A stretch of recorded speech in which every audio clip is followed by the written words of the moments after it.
program is brought to you by Sky Plus Multimedia Network.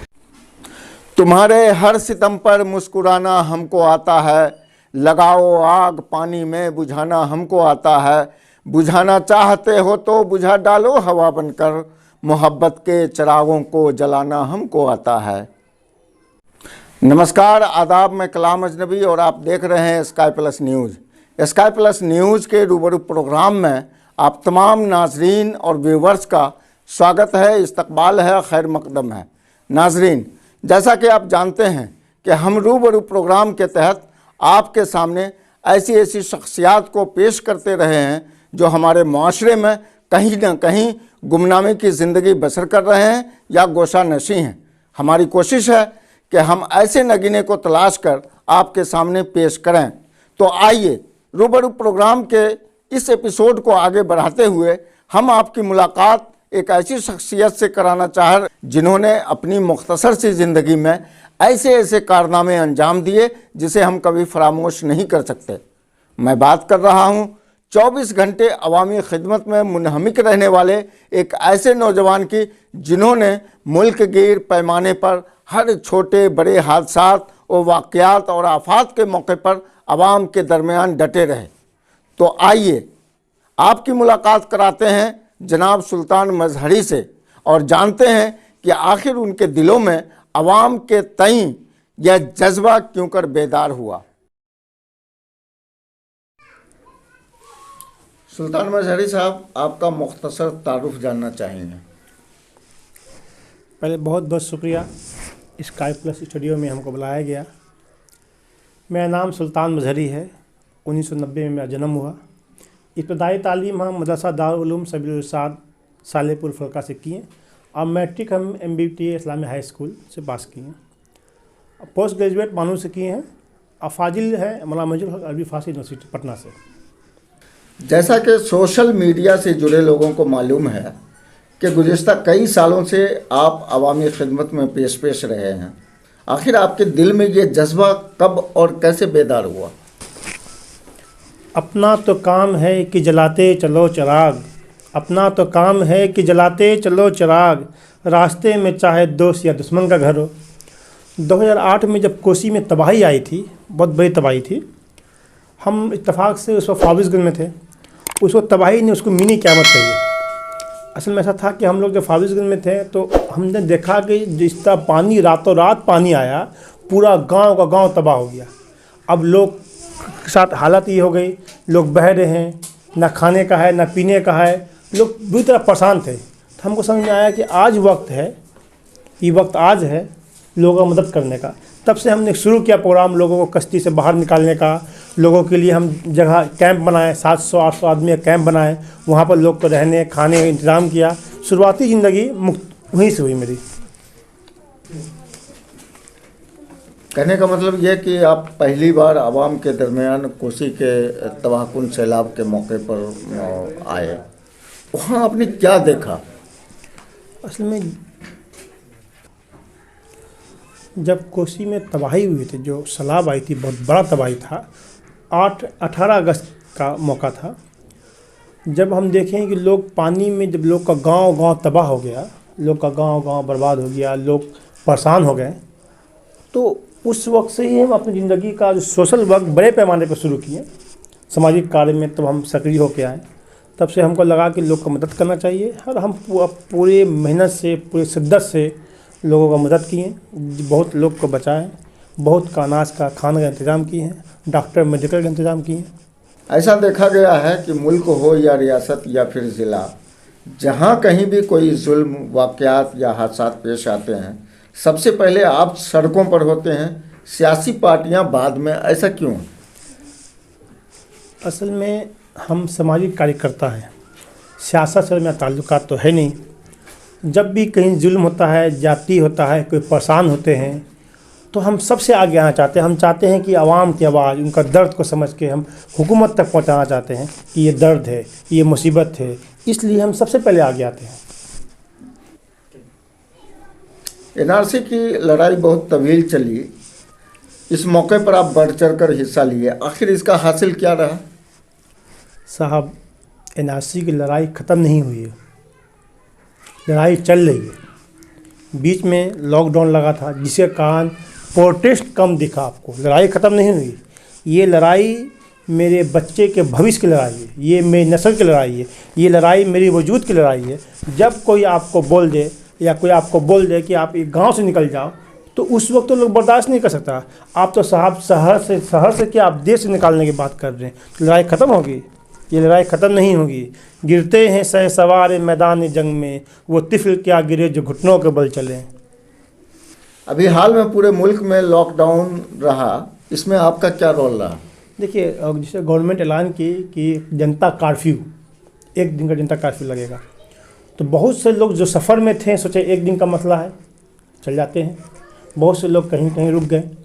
ये लोग के दिमाग में ये बात थी कि 1 दिन का मसला है, मगर ये जनता कर्फ्यू नहीं हुई साहब। ये जनता का ये आवाम, इसको जिस तरह बनाया गया, ये आवाम का मरण कर्फ्यू था। इसलिए कि जो लोग, कोई लोग दिल्ली, पंजाब, हरियाणा कहीं से सफ़र कर रहे हैं, बीच में स्टे मार दिए। हालात ये हो गया, उस दिन शाम में ऐलान होता है 5 बजे कि अब ये कंटिन्यू लॉकडाउन चलेगा। अब साहब आप बताइए, अब लोग कैसे जिएंगे? पास में पैसा तो है, होटल बंद, पैसा तो है, होटल नहीं मिल रहा रहने के लिए, सोने के लिए बिस्तर नहीं मिल रही है। तो उस वक्त ये बड़ी परेशानी थी। तो चूँकि कटिहार स्टेशन हम लोग के घर करीब पड़ता है, तो हम लोग स्टेशन गए। हम लोग सोचे कि आवाम को कुछ मदद किया जाए।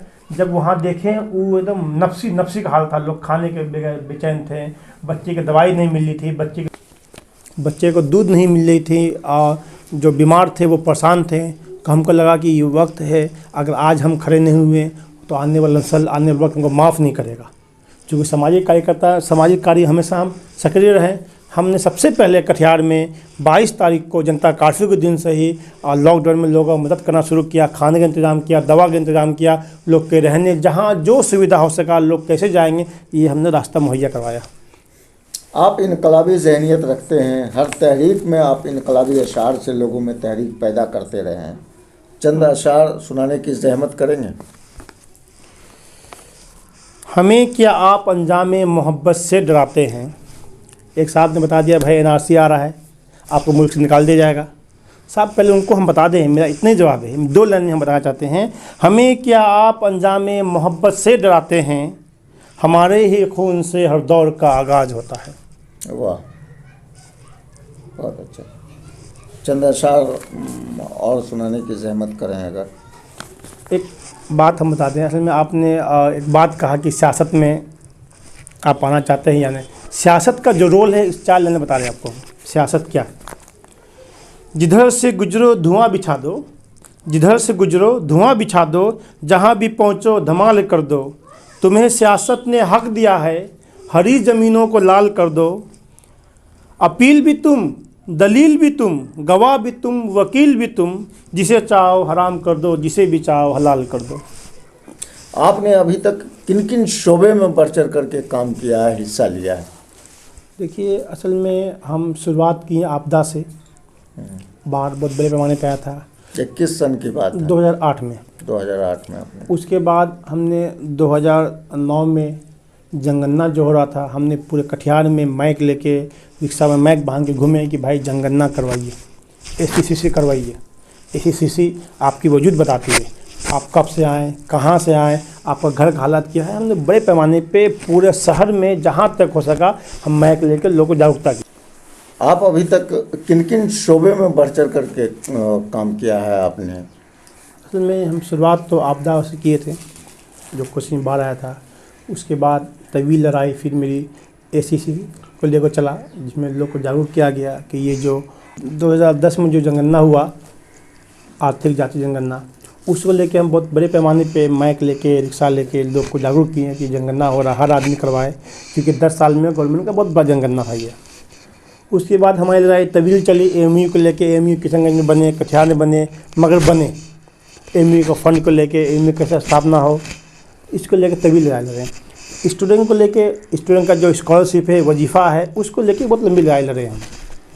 आज कामयाब है, 20 हद तक भी कामयाब है। और बच्चे को जिस तरह एजुकेशन, बच्चे को एजुकेशन को लेके कि बच्चा स्कूल कैसे जाए, बच्चा तालीम के करीब कैसे हो, लोग जागरूकता कैसे है, इसके लेके हम एक मुहिम चलाएँ।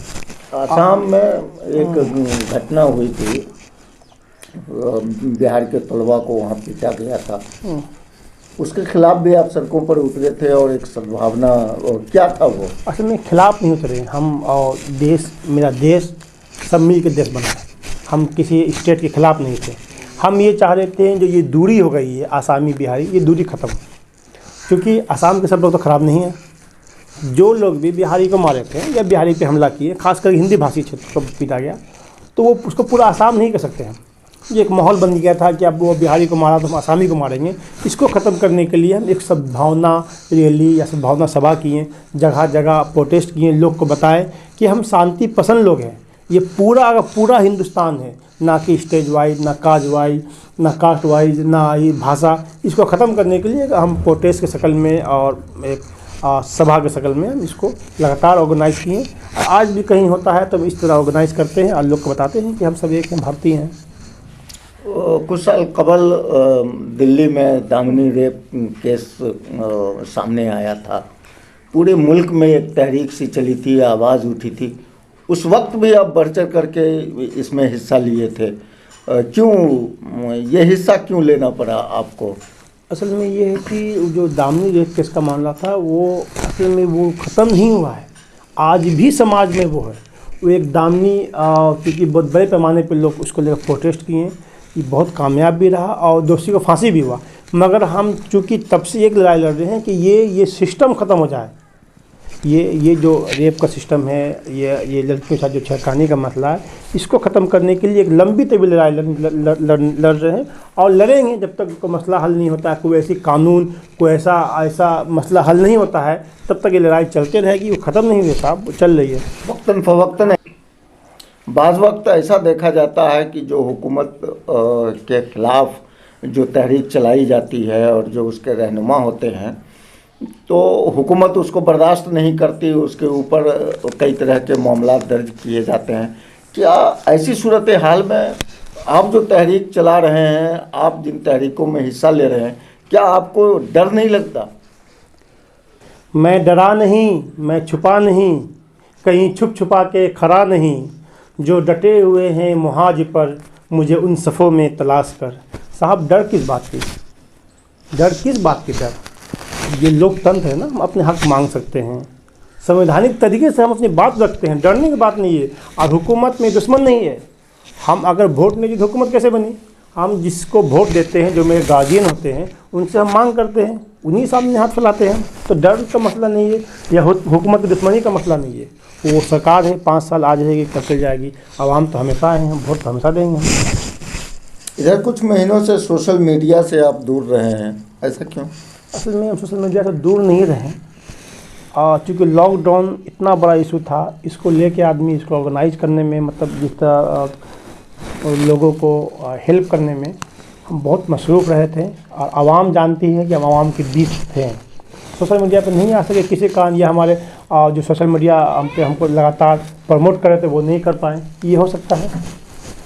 चलते चलते एक सवाल आपकी निजी ज़िंदगी से मुताल्लिक़ है। मौजूदा सूरत हाल में जो ये समाजी कारकुन का काम कर रहे हैं, समाजी खिदमतगार की हैसियत से आप जाने जा रहे हैं, तो इसमें आपकी शरीक हयात का क्या रोल रहा? असल में मेरी शरीक हयात मेरे साथ है बिल्कुल। आज इंटरव्यू में हम इसलिए भी इनको लाए हैं कि ये जाने कि किस तरह हम अब खिदमत शुरू से करते आ रहे हैं, सामाजिक कार्य करते आ रहे हैं। आज चूँकि जहाँ तक हमको पता है कि ये भी एक सामाजिक कार्यकर्ता है, जहाँ पर थी जो कॉलेज में पढ़ी है, इसमें हमेशा आगे रही हैं, इसलिए इनका शाना बसाना हमेशा है, मेरे साथ है, पूरा रोल है, पूरा अच्छे से सपोर्ट मिलता है हमको इनसे। क्या मुस्तकबिल में सियासत में आने का कोई मंसूबा है आपका? असल में हम सियासत में नहीं आना चाहते, हम सियासत से दूर हैं, इसलिए सियासत हम एक सामाजिक कार्यकर्ता हैं और सामाजिक कार्यकर्ता बन के रहना चाहते हैं। अगर ज़रूरत ऐसा पड़ा सियासत में आने का तो मेरी शरीक हयात हैं, हम चाहेंगे कि सियासत में आए ज़रूरत पड़ने पे। अभी इसका कोई विचार नहीं है। सुल्तान मजहरी साहब, आप स्काई प्लस न्यूज़ के स्टूडियो में आए, आपने अपना कीमती वक्त हमें दिया, इसके लिए आपका बहुत बहुत शुक्रिया। इसके साथ ही मैं अपने अगले प्रोग्राम में इसी तरह की एक ऐसी शख्सियत से आपकी मुलाकात कराऊंगा। फ़िलहाल मैं सुल्तान मजहरी साहब का शुक्रगुजार हूं जिन्होंने अपना कीमती वक्त हमारे स्टूडियो में आकर के दिया। स्काई प्लस न्यूज़ का बहुत बहुत शुक्रिया जिन्होंने मुझे मौका दिया अपनी बात रखने का। हम चाहते हैं इसी तरह स्काई प्लस न्यूज़ आगे बढ़े और ऐसे ऐसे लोगों को खोज के निकाले जो समाज में, जो मुल्क में, जो शहर में सामाजिक कार्यकर्ता हैं, जो गुमनाम ज़िंदगी जी रहे हैं। सभी टीम का बहुत बहुत शुक्रिया। जनाब अयाज इकबाल का, इमरान कुरैशी का और अब्दुल कलाम अंसारी साहब का बहुत बहुत शुक्रिया।